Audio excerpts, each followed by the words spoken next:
o apóstolo João ergueu seus olhos ao céu e Deus deu a ele um vislumbre do motivo da existência do universo. E ele escreveu para que nós pudéssemos saber, para que você pudesse saber. Ele escreveu: vi nos céus um livro escrito por dentro e por fora. E ele tinha 7 selos. Vi também um anjo forte que proclamava em grande voz: quem é digno de abrir o livro e desatar os selos?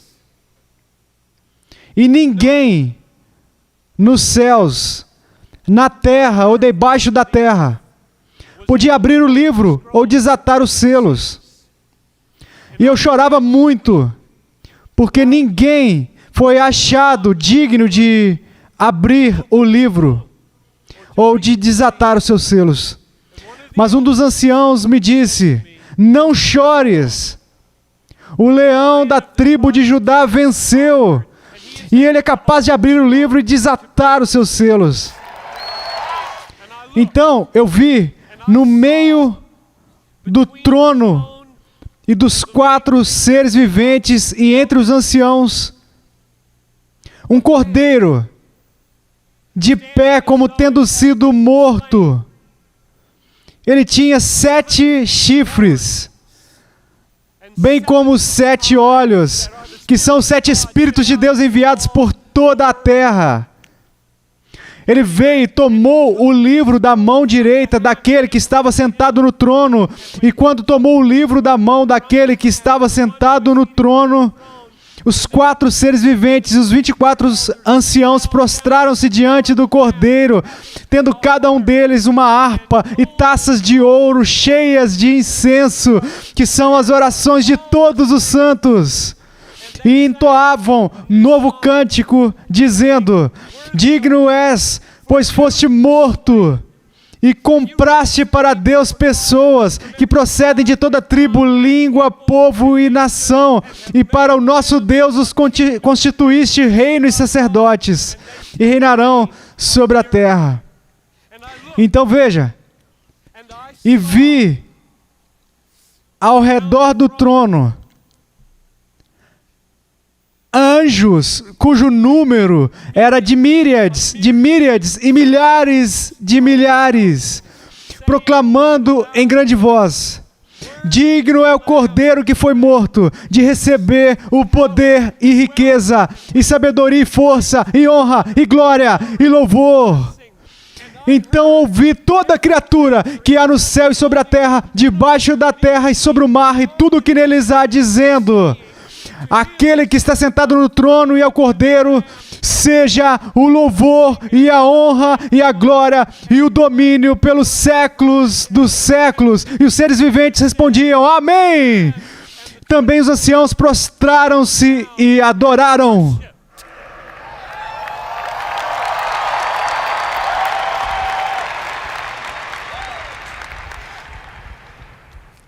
E há diversas coisas que são claras como água em Apocalipse 5. Aqui estão algumas delas. Número 1. Jesus é a chave que abre o mistério da história.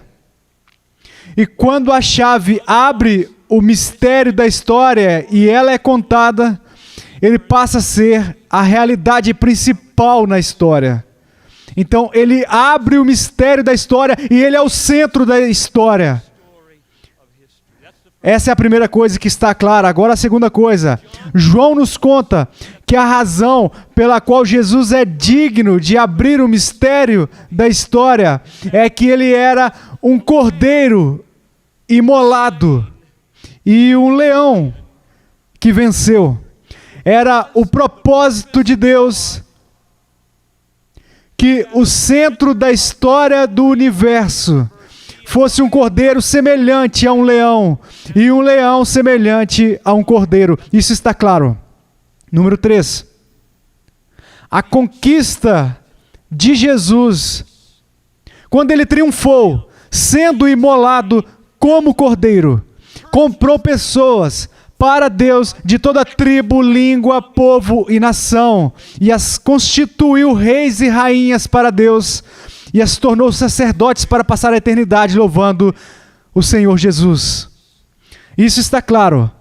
Agora, a quarta coisa que está clara: o desfecho dessa conquista é que Jesus é infinitamente digno de eterna admiração. De toda criatura, no céu, na terra, debaixo da terra e no mar, por causa de sua infinita glória. Digno é o Cordeiro que foi morto, de receber poder e sabedoria, e louvor, e força, e honra, e glória. Ele é digno de eterna honra, louvor e admiração.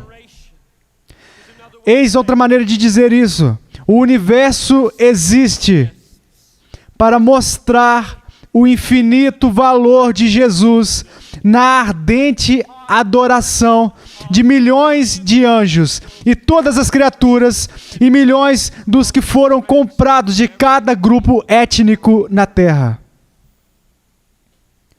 Em outras palavras, a nossa adoração é o eco subjetivo do valor objetivo de Deus. A imensidade do valor de Deus é refletida na intensidade da sua adoração.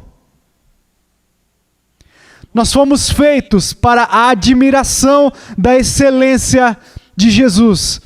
E quanto maior a sua admiração, maior a revelação da glorificação de Cristo. Você entende a conexão entre a intensidade da sua admiração e a clareza da excelência e glorificação de Cristo no mundo? Uma das maiores descobertas que eu já fiz, e é uma grande ironia para mim que a filósofa ateísta romancista Ayn Rand tenha dito tão clara e francamente, quando disse: a admiração é o mais raro e maior dos prazeres. E ela não sabia o porquê. Ela não sabia a razão última pela qual Deus a criou daquela maneira. Ou porque Ele criou você dessa maneira. A razão é esta. A razão pela qual a admiração seja de fato o maior dos prazeres da alma humana é que Deus criou o mundo à maneira da alma humana, para que Jesus fosse glorificado e nós fôssemos satisfeitos no mesmíssimo ato da alma, a saber, a admiração de coração alegre da excelência de Jesus. Nós, satisfeitos na intensidade do nosso prazer nele, e ele magnificado e glorificado em nosso estar satisfeitos nele. Foi assim que Deus fez o universo, e é por isso que a admiração é tão rara, e é por isso que ela é o maior prazer que a alma foi feita para experimentar. O que significa que dentro deste universo a intensidade de nossa alegria na grandiosidade de Jesus é uma demonstração da imensidade de sua beleza e valor. Ou como amamos dizer, Jesus é mais glorificado em nós quando estamos mais satisfeitos nele. O universo existe para a glorificação de Jesus na admiração de seu povo. Ele existe para mostrar o infinito valor do Cordeiro na ardente adoração de seu povo. E por último, para que não fique muito irreal e etéreo para vocês, vamos falar um pouco mais do livro do Apocalipse sobre tal futuro. nas infinitas eras da eternidade, não haverá obstáculo para a grandeza de nossa alegria na grandeza de Deus. Há muitos obstáculos agora. Neste momento, a maioria de vocês está encontrando enormes obstáculos aqui para o tipo de alegria que Jesus merece de vocês. Diariamente encontramos enormes obstáculos emocionais, circunstanciais e satânicos. Na era por vir não haverá nenhuma morte, nenhuma doença, nenhuma dor, nenhum choro, nenhuma calamidade e o melhor de tudo, nenhum pecado aqui dentro e nenhum pecado lá fora. E não apenas não haverá obstáculos à plenitude e à intensidade de sua alegria em Jesus, mas haverá uma perfeita abundância de novas e criativas gratificações para a expressão de nossa alegria. Novo nome, nova coroa, nova comida da árvore da vida, nova canção, novos céus com a glória de Deus substituindo o sol e a lua. Nova terra, onde o leão e o cordeiro descansam juntos, e onde o lobo e o cordeiro passam juntos. Nova cidade, onde todo o bem cultural que faz as pessoas amarem cidades estará lá, e toda a miséria e pecado que faz as pessoas odiarem cidades não estarão lá. Nenhum obstáculo para a sua alegria e uma perfeita abundância de novas e criativas gratificações para a experiência de sua alegria em Deus. Se você está em Cristo, este é um grande se. Se você está em Cristo, se você confia em Cristo, esse é o seu futuro. É para lá que você está indo. Essa é a sua recompensa. Uma vida eterna de alegria, expressada em 10.000 maneiras diferentes, a sua admiração do valor infinito de Jesus, sem nenhum impedimento vindo de dentro de você e nenhum impedimento vindo de fora de você. Apenas máxima alegria na beleza de Cristo e uma cidadania eterna na nova cidade, um novo paraíso, sem nenhum obstáculo e apenas gratificações infinitas para a sua alegria na grandeza de Jesus. Agora, o que eu estive fazendo pelos últimos 10 ou 15 minutos foi assentar a fundação para a sua habilidade de abraçar o sofrimento no caminho do amor, na causa da libertação. É isso que acabo de fazer. Quando eu digo libertação, eu quero dizer libertação de todo o alcance do reino perverso de Satanás e da escravidão, que mantém tantas pessoas em tantos diferentes tipos de cativeiro. Se você seguir o caminho do amor, na causa da libertação das trevas do diabo, seja qual for a forma, você irá sofrer. E o objetivo dessa mensagem é assentar essa fundação sob seus pés e mostrar a você, a partir da Bíblia, como essa fundação te capacita a não simplesmente suportar, mas a abraçar o sofrimento no caminho do amor até a sua morte. É aí que nós chegaremos. Então eu estou me referindo a toda forma de libertação da escravidão de Satanás, libertação para os escravos da indústria sexual multibilionária, ou do trabalho forçado, da avareza, ou dos exércitos de crueldade, onde meninos soldados são forçados a praticar o assassinato em seus pais, ou a libertação de 125.000 crianças, todos os dias, cortadas em pedaços nos ventres de suas mães, em todo o país do mundo, incluindo a nossa chamada civilizada América, incluindo esta barulhenta e limpa cidade de Atlanta, onde ontem provavelmente uma de cada 4 gravidezes terminaram em aborto.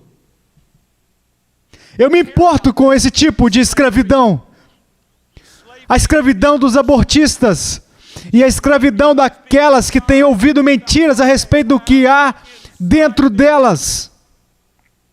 Ou libertação da cega classe média, milhares de escravos do pecado que populam seu campus, que encaram um destino eterno 10.000 vezes pior do que qualquer coisa que qualquer escravo jamais experimentará em qualquer escravidão nesse planeta.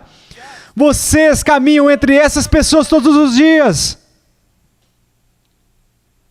Eu estou falando de todo nível de escravidão, enviando vocês para abraçar o sofrimento. No caminho do amor, na causa da libertação.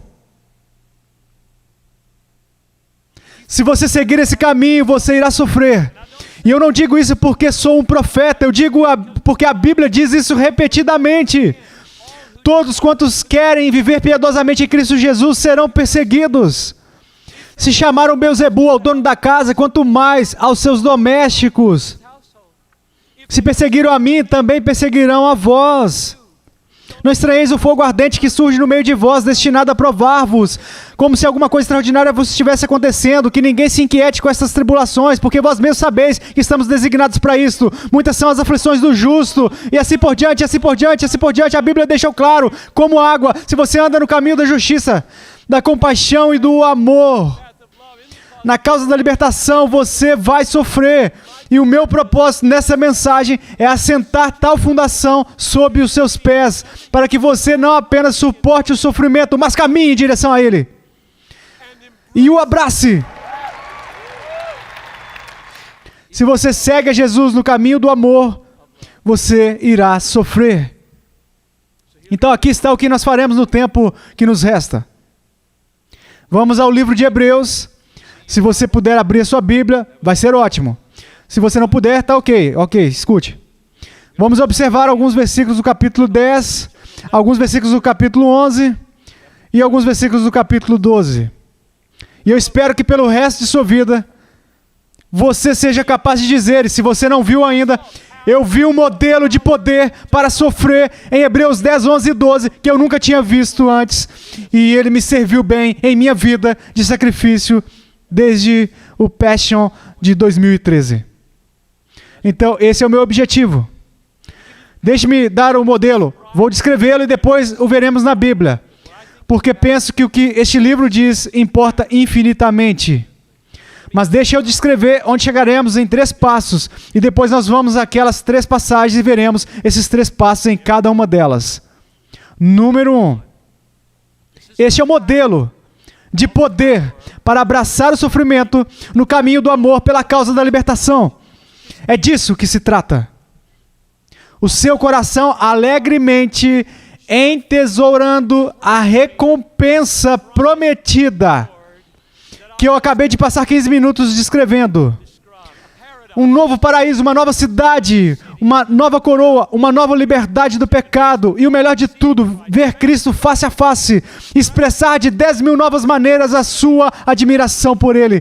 Uma profunda e presente satisfação naquela futura e gloriosa esperança. Esse é o número 1, primeira camada. Número 2, essa satisfação da alma em seu futuro saturado por Cristo te liberta de um medo autoprotetor.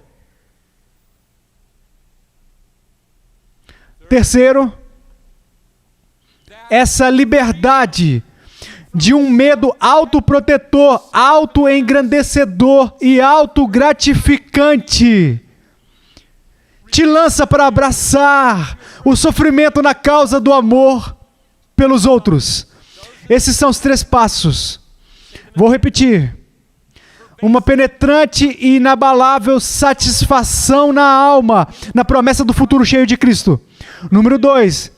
O efeito que isso tem em te libertar de um medo autoprotetor. E terceiro, o fruto de um amor destemido, transbordando de sua vida, independente do custo.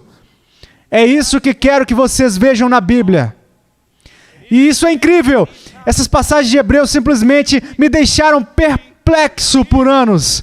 E eu quero tanto que aos 66 anos, eu não sei por que eu ainda estou aqui. Eu quero tanto que aos 66 anos eu ainda aprenda isso e seja isso. Então vamos a Hebreus capítulo 10, versículo 32. Hebreus 10, 32 diz isso. Lembrai-vos, porém, dos dias anteriores em que depois de iluminados, ou seja, trazidos à luz de Cristo, salvos, nascidos de novo, sustentastes grande luta e sofrimentos, ora expostos tanto de opróbrio quanto de tribulações, ora tornando-vos coparticipantes com aqueles que desse modo foram tratados. Vos compadecestes dos encarcerados, ou podemos dizer escravizados, e também aceitastes com alegria o espólio dos vossos bens, tendo ciência de possuirdes vós mesmos patrimônio superior e durável. Portanto, não abandoneis a vossa confiança, ela tem grande galardão. Ok, agora observe isto. O versículo 34 descreve alguns cristãos. Alguns estão na prisão por sua fé, outros não estão na prisão por sua fé. E aqueles que não estão na prisão encaram a escolha. Nós iremos para a prisão e nos igualaremos com aqueles que lá estão, arriscando assim as nossas vidas, nossos lares, nossos bens, nossos filhos. Nós arriscaremos tudo ou ficaremos seguros, sem nos importarmos com aqueles que estão agora aprisionados? Essa é a escolha que eles tinham de fazer. E algo nada incrível aconteceu quando eles foram para a prisão. E algo totalmente incrível aconteceu quando eles foram para a prisão. O que aconteceu que não foi incrível é que eles foram perseguidos e os seus bens foram espoliados. E o que aconteceu, que foi incrível, foi que eles se alegraram no espólio de seus bens. Então vou ler para vocês versículo 34. Vos compadecestes dos encarcerados e também aceitastes com alegria o espólio dos vossos bens. Estes são os 60 mil que eu quero que saiam daqui. Quando a sua sala for destruída e fizerem pichações nas suas paredes sobre cristãos e olharem com desdém e prenderem vocês ou exilarem vocês, eu quero que vocês estejam tão enraizados nos primeiros 15 minutos desta mensagem que vocês possam se alegrar nisso tudo. Isso seria certamente um milagre. Seria um milagre. E é esse milagre que Louis procura. Esse é o milagre que eu procuro. É disso que se trata o Passion. A glorificação do infinito valor de Jesus para que Ele continue sendo a nossa alegria quando tudo ao redor de nossa alma se abalar. A pergunta é, como eles fizeram isso? E a resposta está clara como a água. Eis o que diz: aceitastes com alegria o espólio dos vossos bens, tendo ciência de possuirdes vós mesmos patrimônio superior e durável. Eles tinham uma cidade, eles tinham um paraíso, eles tinham um futuro livre de pecado chegando, eles tinham uma abundância de gratificações por uma alegria infinita chegando.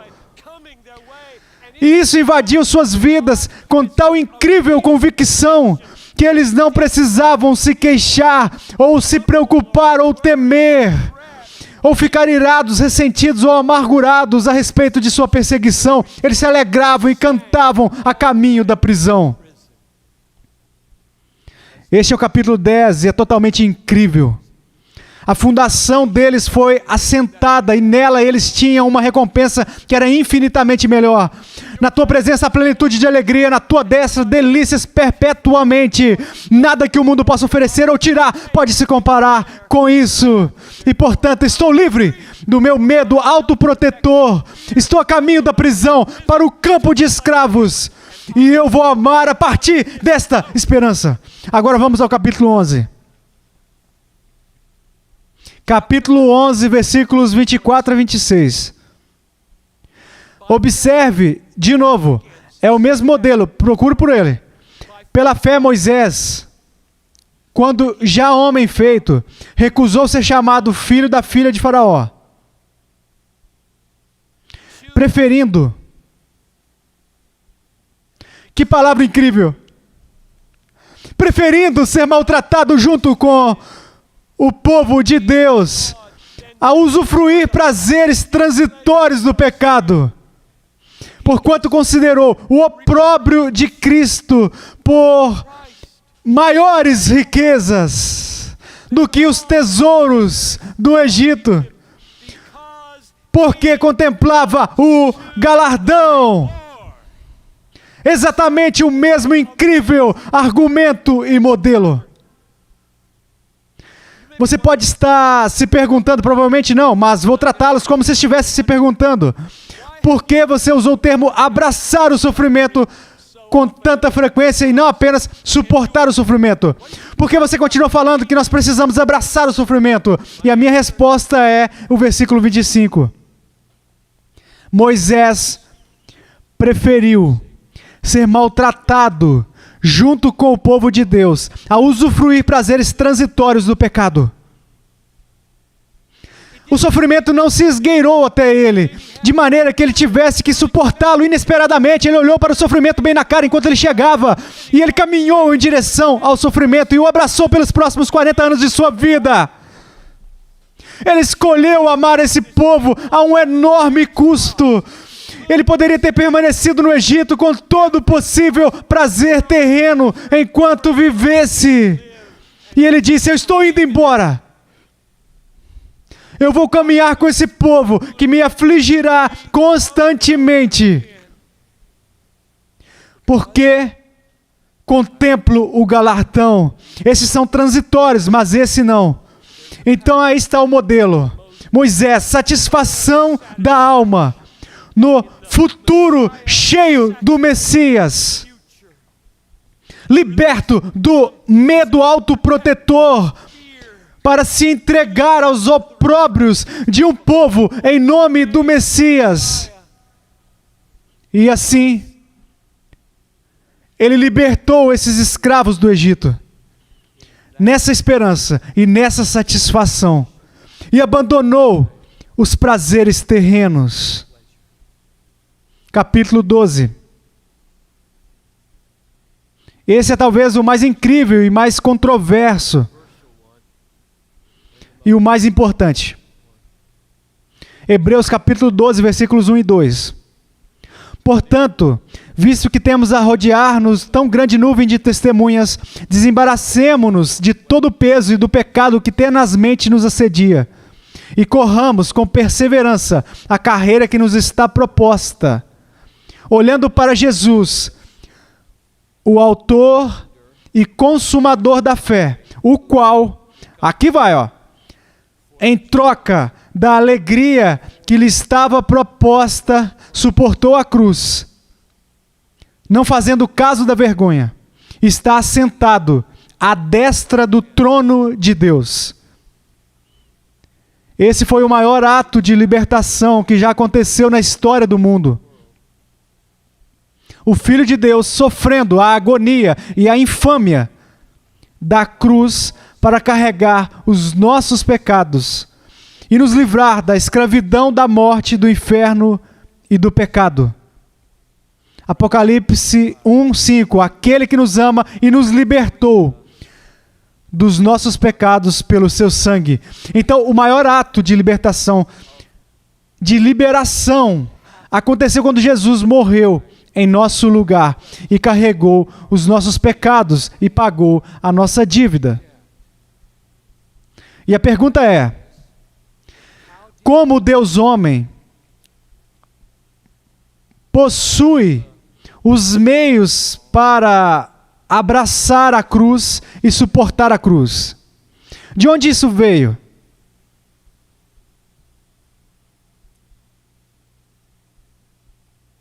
Aqui diz, versículo 2: em troca da alegria que lhe estava proposta, suportou a cruz. Esse é exatamente o mesmo modelo de Moisés e dos cristãos primitivos. O seu coração infinitamente santo e sem pecado foi acalmado e satisfeito pela alegria de saber o que ele estava para alcançar. Ninguém tira a minha vida de mim. Eu mesmo a entrego. Eu tenho autoridade para entregá-la e para tomá-la de volta.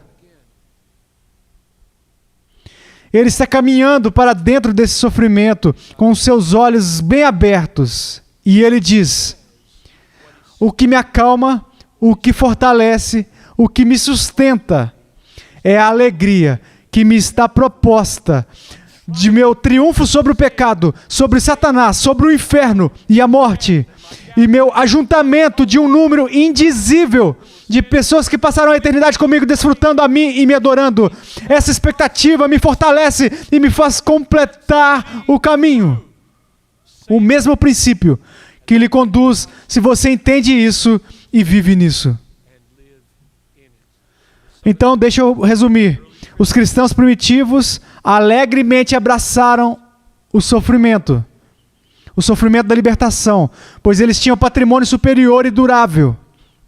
Moisés abraçou o sofrimento da libertação porque ele viu os prazeres do Egito como transitórios e ele contemplava o galardão. Jesus abraçou o sofrimento de libertação porque ele era sustentado pela alegria que lhe estava proposta. 40 anos atrás, eu estava estudando na Alemanha e o meu tópico era: Jesus ordena que amemos nossos inimigos, e a motivação que sustentaria o amar inimigos. E eu estava lendo muita literatura ética e parecia que onde quer que eu olhasse, o ensino padrão era: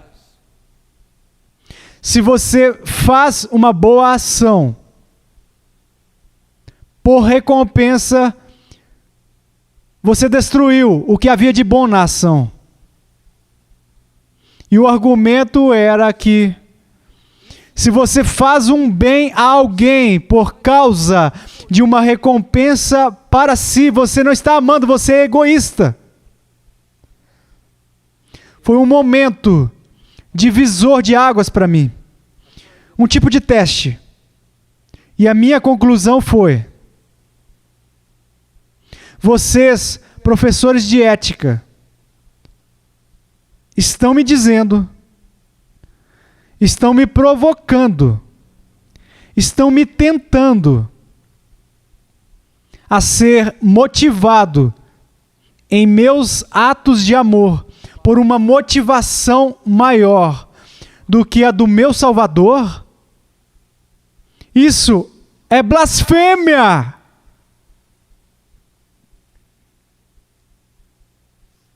Eu vou segui-los ou vou seguir o que vejo nesses textos? Ele contemplou a recompensa. Eu tenho patrimônio superior e durável. Pela alegria que me está proposta, é que eu sou guiado. Para onde eu devo ir? Seguir sua sabedoria terrena, que parece tão certa e está tão mortalmente errada, ou sigo a Bíblia? Vocês terão esses momentos divisores de águas em suas vidas. Talvez este seja um deles.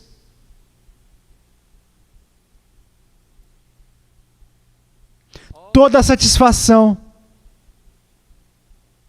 que os cristãos primitivos tiveram e que Moisés teve e que Jesus teve enquanto eles contemplavam o galardão era o poder, não de ser egoísta, mas de ser livre do egoísmo.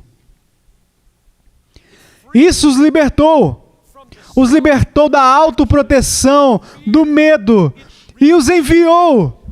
Esse foco em nosso futuro glorioso, cheio de Cristo e todo satisfatório, os libertou para o amor. Ele não os tornou egoístas, ele quebrou o poder do egoísmo em suas vidas, para que eles entregassem suas vidas pelas pessoas constantemente. E se você perguntar, e você deveria, então, por que não é egoísta amar uma pessoa por sua própria recompensa? Você deveria perguntar isso. É uma boa pergunta. E aqui está a resposta. Não é egoísta amar outra pessoa por sua recompensa em Jesus. Porque aquela recompensa e a sua satisfação nela é justamente o poder que está te movendo para entregar sua vida por ela. E o seu objetivo ao entregar a sua vida por ela é incluí-la exatamente na recompensa que está te motivando. Ninguém pode chamar isso de egoísmo.